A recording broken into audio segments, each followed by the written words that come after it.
Hey everyone, Tim Schofield here. It's time to take a look at the thinnest book-style foldable phone that you can get. This is the OPPO Find N5. It's actually crazy. The USB Type-C port's just about as thin as one side. Like I said, the Find N5 from OPPO, and the cameras are tuned by Hasselblad as well. Man, I just can't get over how thin and light this is. It feels like a regular phone. It even has flagship specs like the Snapdragon 8 Elite chipset inside, a 5600 milliamp hour battery with 80 watts fast charging, 50 watts Super VOOC wireless charging. So a lot more. So we're going to take a quick look what comes in the box, and then of course get some hands-on with the new Find N5 from OPPO. Let's get started.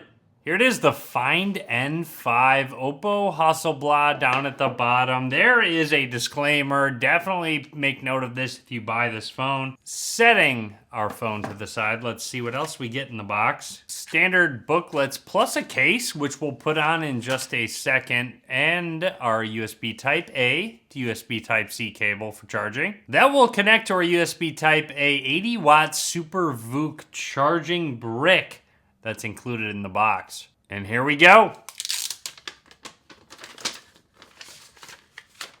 There it is, the OPPO Find N5. Booting this up, let's take a closer look at this ultra thin, actually crazy thin and light hardware. All right, this is absolutely insane. Look at that USB Type-C port. It almost takes up the entire bottom side of this foldable. There's our hinge. We've got our SIM card slot, microphone, one of our speakers.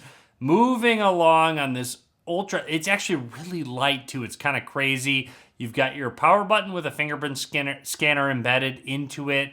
Volume rockers, plus on the left side is silent, vibrate, ring, our alert slider on the right side, and make note of that camera bump. It's actually fairly minimal overall. Up towards the top, another speaker, IR blaster, and another microphone. And I want to show you the spine. Just look at just how thin this phone is. It's actually crazy. It feels like just a regular candy bar style phone, but check it out. Boop, it opens up. A close look at that misty white color that OPPO sent over. You can see some marbling there. It looks really clean, honestly. And there's our camera system. The triple camera setup tuned by Hasselblad, their master camera system. A 50 megapixel main camera with optical image stabilization. A 50 megapixel telephoto lens with a periscope lens. A lot of zoom. And only 8 megapixels for the ultra wide angle lens. I had to look this up after holding this phone. It's crazy light, only 229 grams in comparison to 227 grams of the iPhone 16 Pro Max. So absolutely absurd how light this foldable phone is that opens into this really large screen. By the way, there's an included screen protector on that front display. Definitely recommend keeping it on, but I just peeled it off. Otherwise, a close look at that 6.62 inch OLED display with 120 hertz refresh rate. It looks just super smooth overall. The colors look great. An aspect ratio of 20.7 to 9 just makes it feel like a regular phone when you're holding it. And like I said,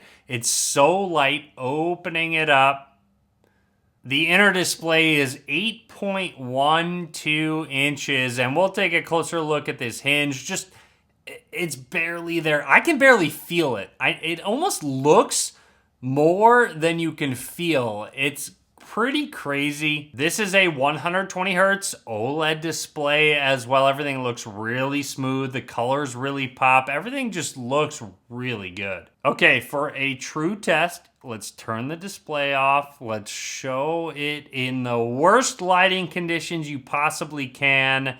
And check out that hinge. It's basically non-existent unless that light really hits it. Like I said, I can definitely feel it, but barely overall.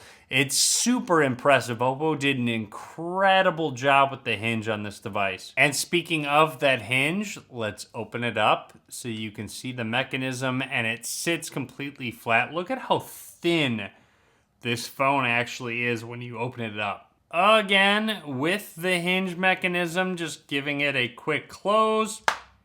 There it is. You do have face unlock, but also a side-mounted fingerprint scanner. And setting our thumb down, it's really quick, really accurate. It's a little bit higher than where my thumb rests, so I have to raise my thumb up slightly. It would rest here. I have to raise it up just to unlock it.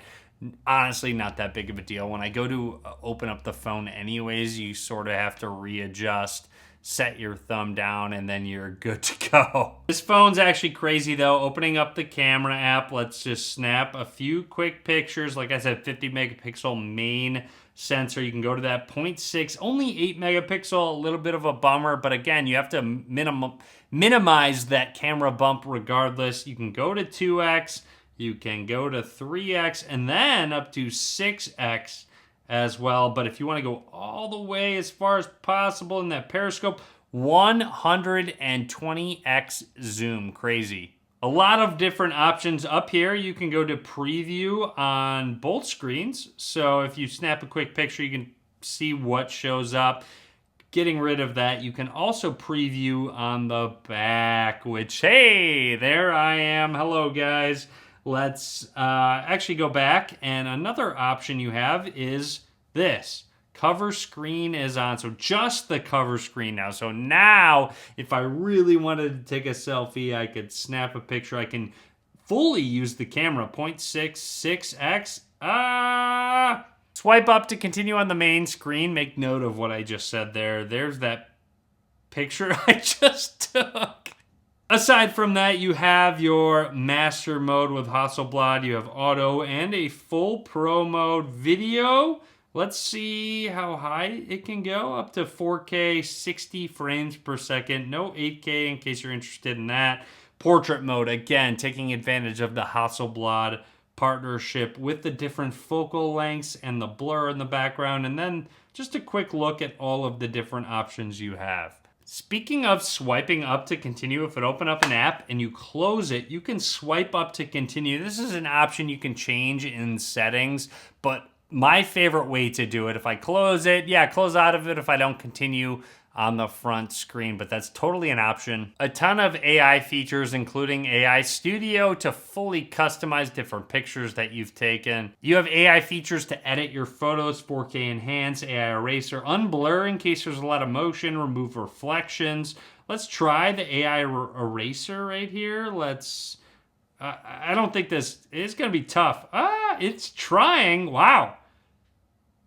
Really cool. Look at that. It actually got rid of that entire light that was behind me. That's super impressive. Overall, this inside display is a 9.9 to 9 aspect ratio, so almost perfectly square, but actually not quite. Let's rotate it there. There we go. So that's taking full advantage of the inside display. Obviously with YouTube, you can still zoom in. You're cropping out quite a bit. So you can go full screen, but as you can tell, it's definitely more of a full square display with a slight cutout there with the front-facing camera. There's a ton of multitasking capabilities. You've got a 3 dots up towards the top to split view floating window. So if you go to split view, it's like, okay, what now what are we opening? Let's open up the Chrome app and hit continue. So now you've got both windows open up at the same time. And again, you get the option for full screen, split view, floating window. Now, if we go to split view again, wait, there's 2 apps already open. What do you mean split view? Let's go to the Play Store. Look at this. You got 3 apps side by side. I'm scrolling on the Chrome browser. If I tap over here, it goes over to YouTube. If I tap over here, it goes over to the Play Store. So yes, they've included just 3 apps at once. Yeah, I get it. You can display all of them if you really pinch in with all fingers, but there it is. If you really wanted to go into, here, let's, come on, there we go.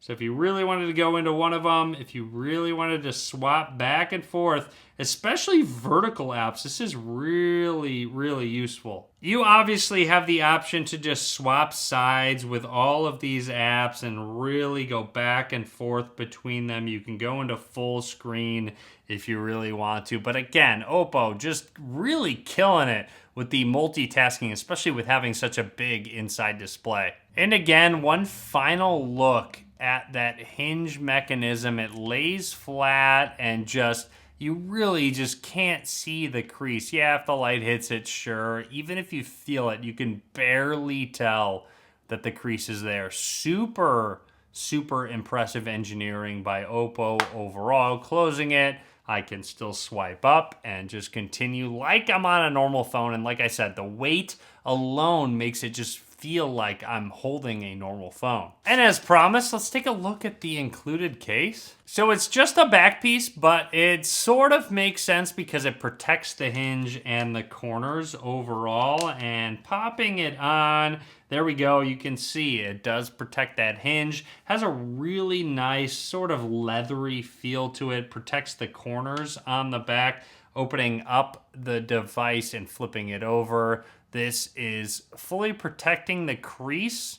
And now, actually kind of crazy. Doesn't really add that much thickness to the phone. I think that's the point of it. Let's protect the hinge, let's protect the corners, but not really add any thickness because that's such a selling point of this phone. Anyways, that's the OPPO Find N5. Drop a comment. Let me know what you think. Really insane folding phone. I love that there's a lot of engineering marvels in this one, but a lot of really cool features and just crazy how thin it is, almost as thin as the USB Type-C port. But again, drop a comment. Be sure to give this video a thumbs up. More to come. Be sure to subscribe as well.